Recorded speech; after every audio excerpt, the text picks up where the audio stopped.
তারেক রহমানের দায়িত্ব নেবার মাত্র ৪৫ দিনের মধ্যেই দেশবাসীর জন্য ভীষণ সংবাদ। বাংলাদেশ পৃথিবীর মধ্যে আবার প্রথম হতে যাচ্ছে। বিস্তারিত জানবার জন্য শেষ পর্যন্ত ভিডিওটি দেখুন। আসসালামু আলাইকুম এবং আদাব। আজকে ইন্ডিপেন্ডেন্স পত্রিকায় একটি খবর দেখলাম। খবরটি প্রকাশিত হয়েছে গতকাল ১লা এপ্রিল।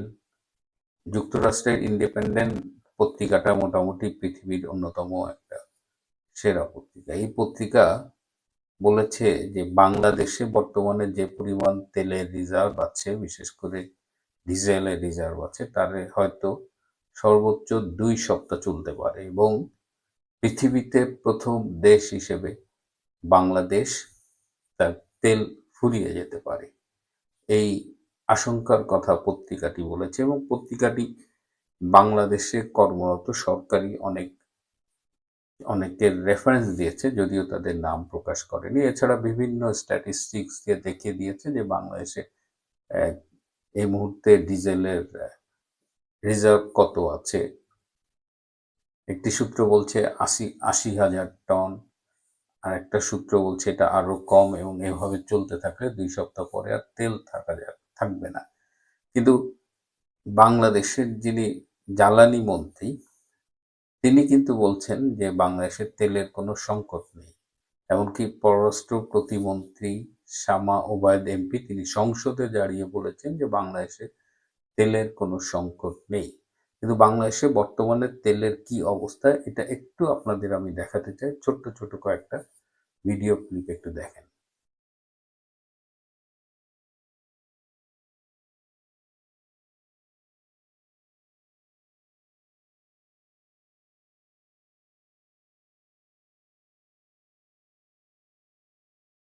তেলের দাম বাড়ছে না এবং পর্যাপ্ত তেল গণপরিবহনে নিশ্চিত করা হবে। না পাচ্ছে না, মালিক এখানে আছে, পাচ্ছে না এরকম বলার কোনো সুযোগ নেই। কাজ আছে, পাচ্ছে তেল, আর তেল পাচ্ছে, পর্যাপ্ত হারে তেল পাচ্ছে, পাচ্ছে। কোথায় গিয়ে তেল পাচ্ছে না আমাকে বলেন, কোন পাম্পে গিয়ে পর্যাপ্ত তেল পাচ্ছে না? মালিক সমিতির নেতারা এখানে আছেন, বিচ্ছিন্ন ভাবে না, আপনাদের সমিতির নেতারা এখানে আছেন, আমাকে জ্ঞাত করেন, তেল দেওয়ার দায়িত্ব আমার। পাচ্ছেন?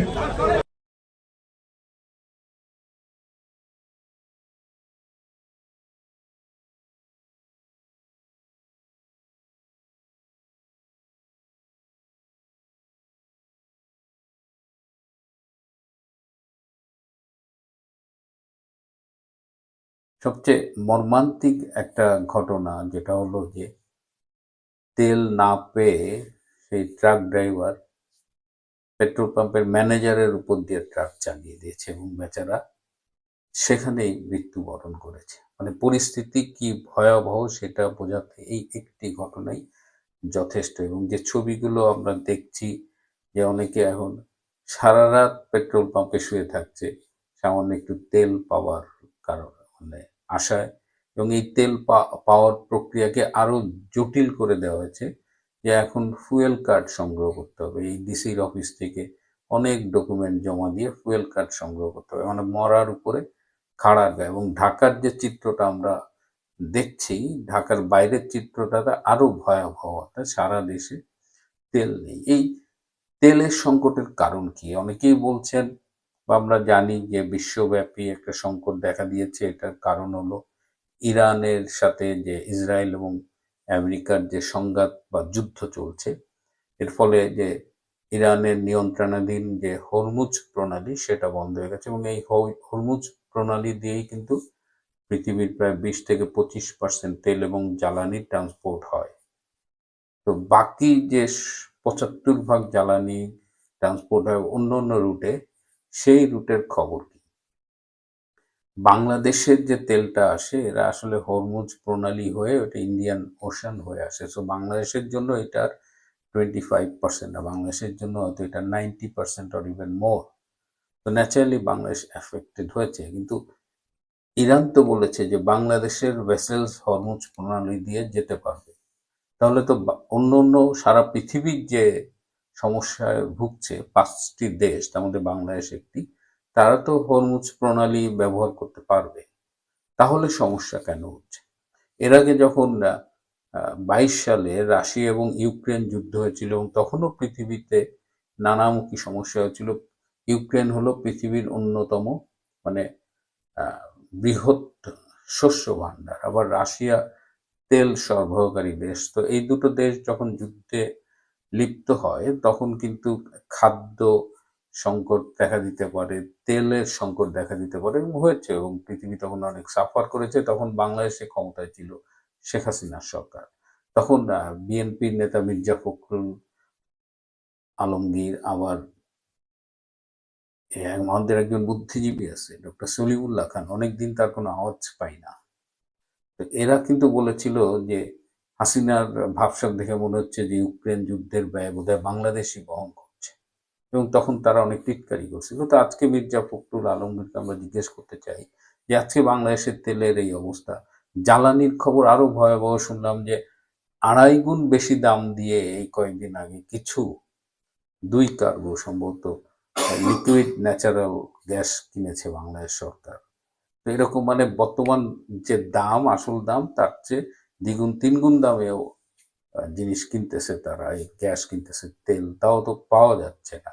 তো যাই হোক, মির্জা ফখরুল্লাহ যে বলেছিলেন, এখন এখন আপনারা কি বলবেন? আর ডক্টর সলিমুল্লাহ খান তো হারাই গেছে, আওয়ামী লীগও নাই, সলিমুল্লাহ খানও মাঠে নাই।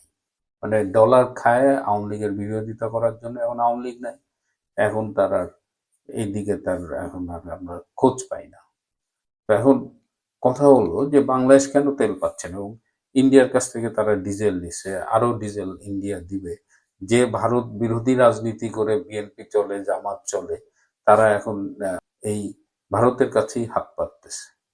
রাশিয়ার কাছ থেকে অনেকে তেল কিনতেছে, ইন্ডিয়াও রাশিয়ার কাছ থেকে তেল কিনতেছে, এবং ইন্ডিয়া রাশিয়ার কাছ থেকে তেল কিনবে এই ব্যাপারে যুক্তরাষ্ট্র বেশ ছাড় দিয়েছে। বাংলাদেশ কেন রাশিয়ার কাছ থেকে তেল কিনতে পারতেছে না? তারা একটা স্বাধীন দেশ, রাশিয়ার কাছ থেকে তেল কিনবে, তার জন্য তার আমেরিকার পারমিশন দরকার। কারণ এই দাসখত তো আগের ইনু সরকার দিয়ে আসছে, এবং সেই দাসখত যে মানবে সেই ব্যাপারে মুচলেকা তারেক এবং জামাত আগের থেকেই দিয়েছে। সুতরাং ইনুসকে একা আমি দোষ দেব না এই দাসখত দেওয়ার ব্যাপারে। তো অন্যরা সবাই রাশিয়ার থেকে তেল কিনতে পারে, কিন্তু বাংলাদেশ পারে না, এবং we are suffering for that. তো এর আগে 2001 থেকে 2006 সালে যখন বিএনপি জামাত জোট ক্ষমতায় ছিল, তখন কিন্তু বাংলাদেশ দুর্নীতিতে 5 বার চ্যাম্পিয়ন হয়েছে।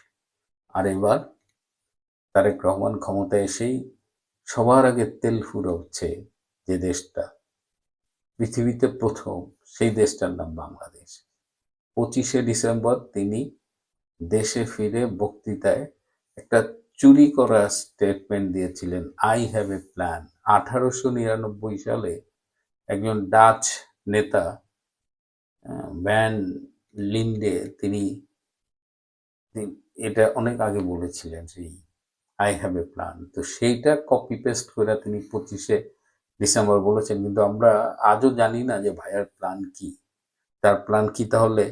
বাংলাদেশকে আবার সেই টেক ব্যাক বাংলাদেশ, মানে পিছনের দিকে নিয়ে যাওয়া, আবার দুর্নীতির মতো নানান আকামে কুকামে প্রথম স্থানের নিয়ে যাওয়া। এবার যেমন এই বাংলাদেশ তেল শেষ হওয়ার দৌড়ে প্রথম হতে যাচ্ছে। ভীষণ লজ্জার বিষয়। আমি জানি না বাংলাদেশের সামনে কি ভবিষ্যৎ অপেক্ষা করছে। আমি এই মুহূর্তে ফিজিতে আছি, রবিবার রাতে অস্ট্রেলিয়া ফিরবো, এবং যে জায়গাগুলোতে অবস্থান করছি সেখানে নেটওয়ার্কের অবস্থা খুব একটা ভালো না। এটা আসলে ছুটি কাটানোর জায়গা। তো আমি গত 2 দিন কোনো এপিসোড করতে পারি না, আজকে বহুত কষ্টে একটা এপিসোড করলাম। আমি চেষ্টা করবো, আর যদি না পারি সোমবার থেকে ইনশাল্লাহ আবার রেগুলার হয়ে যাব। আজ এ পর্যন্তই। ভালো থাকবেন, সুস্থ থাকবেন, তার চেয়েও জরুরি হলো নিরাপদে থাকবেন। সবাইকে অনেক ধন্যবাদ।